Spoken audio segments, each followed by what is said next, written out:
Hi everyone, Aaron here for Zollotech, and iOS 17.2.1 and iOS 17.3 Beta 1 have both been out for a couple weeks at this point. I thought we'd talk about the overall experience as it seems to be improving, and talk about not just my experience on the 15 Pro Max, but also your experience based off the YouTube community poll.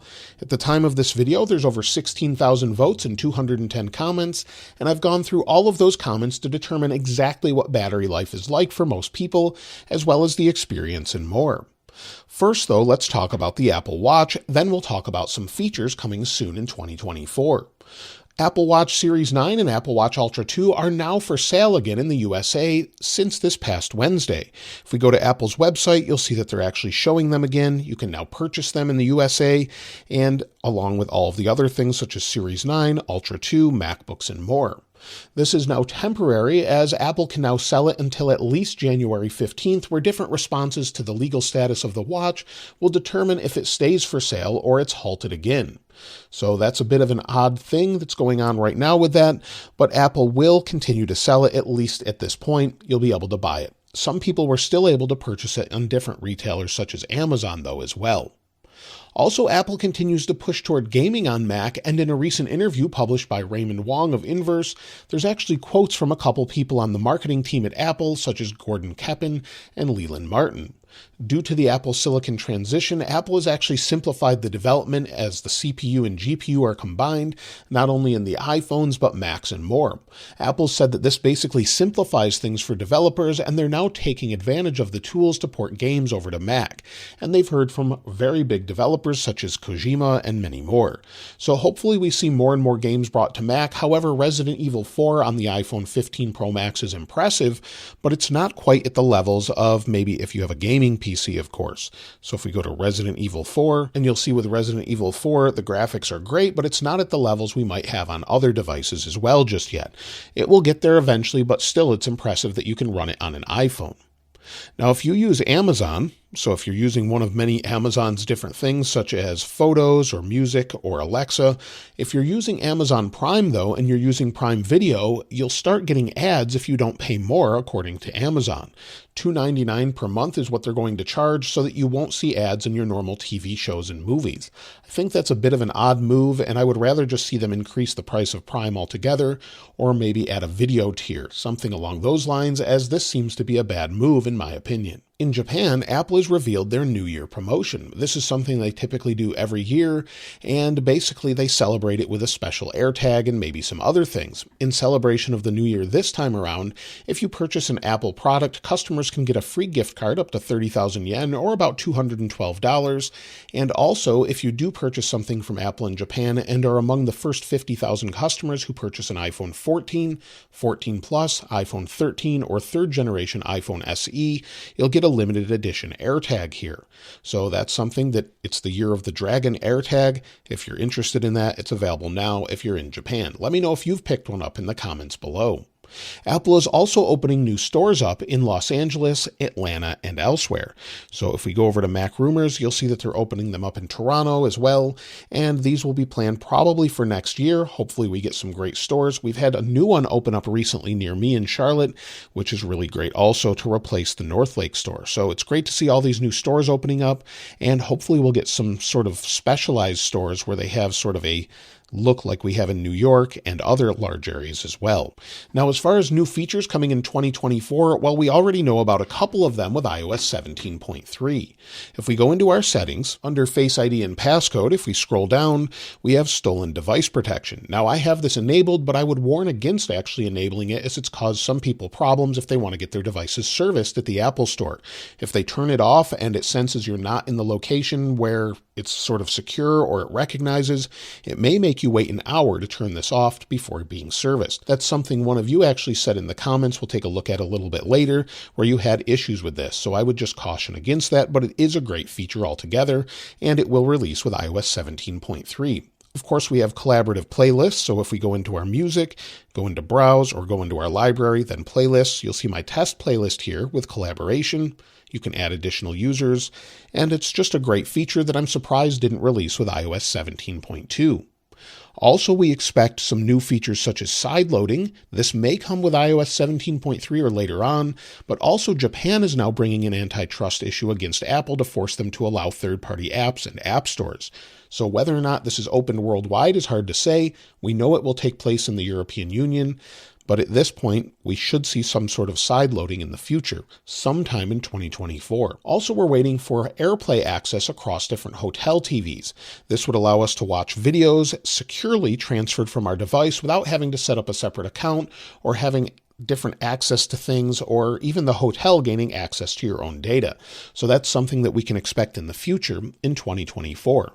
Apple's already announced RCS support is coming to iOS, so that's something that might be with iOS 18 or before. Also, the new CarPlay was shown off for Porsche and Aston Martin. That's something that's going to be rolling out this year. We'll start to see across different vehicle manufacturers. Hopefully we see a redesign with iOS 18 as well with the overall CarPlay. Also within settings, we have emergency SOS via satellite, but this is rolling out with roadside assistance outside the US this year. So that's something we haven't seen. It's across the USA right now, but we don't have it anywhere else around the world for the most part. Also, we're waiting for some sort of redesign. That's expected with iOS 18, at least across some of the apps. We've seen this already, and I've shown this a little bit with the action button menu, where it's very different from what we have anywhere else in our settings. And also the same is true a little bit with standby. Although there's less options, I think we'll start to see more of a visual impact, where we'll have maybe more depth or something else. It's very nice, it's animated, and depending on what you said, it animates. I think this would be great to have some sort of redesign across the OS and the UI in general. I talked about this the other day with iOS 18. Also, we know Apple is working on updating Siri with AI, so it would be smarter, understand maybe context a little bit better, and definitely it's something I think Siri needs at this point, but it would be all secure and on device according to recent patents. So instead of sending it out to Apple's servers, it should be able to process it here locally. That's a great move, and Apple claims that they're not behind, so we'll have to see what they do to compete with ChatGPT, Google, and others. Now, as far as new releases, well, it's going to be a little bit until we see the next iOS typically. Usually every year, this time of year, we have slow releases, and based on what we've had before, typically the second week of January is when we'll see the next beta. iOS 17.3 Beta 2 is expected around probably the 8th, 9th, or 10th of January. That's what we had last year. I would expect nothing different this year. However, with current things going on with the Apple Watch and other things, we could see different releases such as iOS 17.2.2 in an emergency update as soon as this week or next. We don't really know, as we're sort of in uncharted territory at this point since we got iOS 17.2.1 unexpectedly. Of course, we'll see the public release of iOS 17.3 probably at the end of January or early February. That will probably coincide with the Apple Vision Pro release, and maybe we'll even see a watchOS 10.2.1 update if Apple has to halt maybe sales. Maybe they'll have a workaround or something else. So we're waiting for all of these updates, which I expect hopefully within January we'll see a lot. And then, of course, we'll see a redesign of iOS, hopefully in June, if all of the different rumors are true. Usually the first or second week of June is when we have WWDC. As far as the overall experience with iOS 17.2.1, it seems to have improved quite a bit, and I've confirmed battery seems to be great for most people. We'll talk about that in a little bit, but Wi-Fi still seems to be working for most. If it's not, go in and reset your settings. I've shown this before, but go into General, then go down to Transfer or Reset iPhone, then go to Reset, and then you can reset your network settings. However, this will wipe out all of the passwords typically for your Wi-Fi and other things, but it does seem to solve the issues if you were having issues with Wi-Fi. Now, there are a couple things that are still bugs within this update. In particular, most people are saying they have a brightness bug. If you have it on auto brightness, maybe one issue I find is if I turn auto brightness off, turn it back on, it goes all the way to dark. Then I have to slide it back up. Then it doesn't come back unless I turn that off for videos like this. If we go back and forth and slide it up and down, it seems to respond as you would expect. Some people have issues with the volume, having issues as well, with some bugs there, but they're pretty minor and most of the time isn't an issue. However, some people have said that they're having issues with the MagSafe battery pack, where it takes two connections in order for it to work. So when you plug in the battery pack, this is just a charger, but you plug in the battery pack, sometimes it doesn't charge right away. Maybe it has to wake the battery pack up, or maybe that has to do with the modifications they've made with the heating issues they've had in the past with the 15 Pro and Pro Max. We're not really sure, but it seems to be an issue for some. Of course, there's that issue with notifications. So if we go to notifications, they jump around like this, as you can see here. And also the wallpaper dimming bug is there. In fact, this wallpaper, I actually have to saturate a little more so it looks normal. So if we go in, we'll clear all these notifications. You'll see it's nice and saturated. Scroll home, it dims. It loses its saturation. So this is something that's on 17.2.1 and iOS 17.3 Beta 1. Also, dictation and autocorrect have been awful lately for me. I don't know if others are experiencing this, but it seems to get things wrong quite a bit. Sometimes I'll say a statement, it completely changes it to a word I wasn't saying, and it seems to be all over the place. So if we go in here and apple.com, it works fine for things like that, but sometimes it just stops listening, sometimes it doesn't respond properly, and so I'm having that issue with the public version. I'm not sure if anyone else is. Now with 17.3 Beta 1, the same bugs exist that I've talked about before, wallpaper dimming, notifications, but some people are now reporting that backups are taking a very long time. If you're in your settings and using an iCloud backup, so if we go up to the top, tap on your name, under iCloud, if we go to iCloud backup, some people say it takes forever. I haven't experienced this with the beta, but some people have. One thing I have experienced, though, on the beta is AirDrop isn't working properly. It works just fine on 17.2.1, but sometimes it doesn't work on 17.3. If I try to AirDrop, let's try this now. We'll just drop it to this phone over here. Let's see what happens. It says waiting, and it looks like it's sending. Sometimes it takes a very long time or just doesn't complete. I haven't had that on the public release, though. Now, as far as any other issues, that's pretty much it. But as far as camera improvements, some people are noticing that with focus. We know that Apple improved focus on the 5x and 3x zoom lenses. So if we go into maybe photos here and zoom in, it seems to focus nice and quickly. Zoom out, no issues there. And here's a few different photos to show what it looks like. So in general, I've been pretty pleased with the photos off the phone. Initially, maybe they were a little bit oversaturated, but it seems to be much better. Video is great, but sometimes it's a little over-sharpened. Now, as far as the overall performance, I have no complaints here whatsoever. In fact, I see almost no complaints from anyone as far as performance, even on older devices. So if we have an iPhone 11 here, I just booted this up. Let's go into Music. You'll see it loads right away. If we go into Safari, we'll load Apple. It's nice and fast. If we go to the iPhone 15, things are loading pretty quickly. Of course, that depends on your Wi-Fi as well, but I've been pretty impressed with the overall speed and everything else. No issues. Very few people are reporting issues with performance. As far as overall heat from the devices, again, they're staying nice and cool. I have seen a couple complaints, but they're few and far between. From both versions, whether it's the public or the beta, let's take a look at what the heat is showing. And on iOS 17.2.1, we're about 30 degrees Celsius. On 17.3 Beta 2, we're a little cooler since I haven't been holding that in my hand at about 29 degrees Celsius. And on 17.2.1, we have about 88 degrees Fahrenheit. On 17.3 Beta 1, we have about 85 degrees Fahrenheit. Pretty good overall. No real issues there. I've been very happy with how cool the phones are staying, with the exception of charging in my car wirelessly, specifically with an Audi. That's the only issues I've seen. As far as benchmarks, let's go ahead and run those. I haven't run them in a while on this phone, so let's take a look and see what we get. Benchmarks completed, and we have very similar results. On 17.2.1, we have 2,953 compared to 2,931 on 17.3 Beta 1. With 17.2.1 multi-core, we have 7,308 compared to 7,317. These are so close that basically they're performing the same, and that's great to see. As far as battery life, let's first take a look at cycles. I've been using 17.2.1 as my main device. Let's go into General, then About. And on the right, my phone that I've been using regularly right now, I have 14 charge cycles. On the Blue 15 Pro Max, I have 76. And as far as the overall battery health, well, I would expect the Blue 15 Pro Max to go down to 99% soon, but it still hasn't yet. You can see all of the stats with Coconut battery here on the left, and this gives you an idea and the right to show you what the actual battery health is like on both, but both of them say 100% right now. As far as battery life, well, I've confirmed that iOS 17.2.1 is better for the majority of users. Based off the YouTube community poll that I showed you earlier, all of the comments, I took all of the information there, and based off the overall percentages, 70% said that battery life was as good as or better than iOS 17.2.